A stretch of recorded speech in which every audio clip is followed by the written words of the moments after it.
Hello বন্ধুরা, এই যে কচুর শাক বসিয়েছি। এই যে কচুর শাক হচ্ছে ছোলা দিয়ে। তো আপাতত হয়ে গেছে, এখন নাড়াচাড়া দিচ্ছি। তো একটা কথা বলি, কচু নেবে গো কচু, কচু খাবে গো কচু, কচু খাওয়ার সময় এসে গেছে গো, কচু খাওয়ার সময়। বিনা বিনা পয়সায়, ফ্রি পয়সায় কচু, কচু খাবে কচু। হ্যাঁ, আর এই যে ডিম, 3টে ডিম। গরিব তো, আমাদের কেউ নেমন্তন্ন করতে ডাকে না, তাই 3টে ডিম কিনেছি। বাবা কি দাম ডিমের, খেতে পাই না, তাই 3টে ডিম এনেছি। আর্ধেক আর্ধেক করে দুবেলা খাবো, বুঝেছো?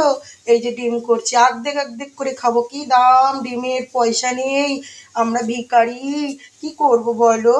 চলো আবার বলি, কচু খাবে গো, নেবে গো ফ্রি পয়সায় কচু, লোকের পিছনে লাগলে কচু তো খেতেই হবে কচু, কচু নেবে কচু।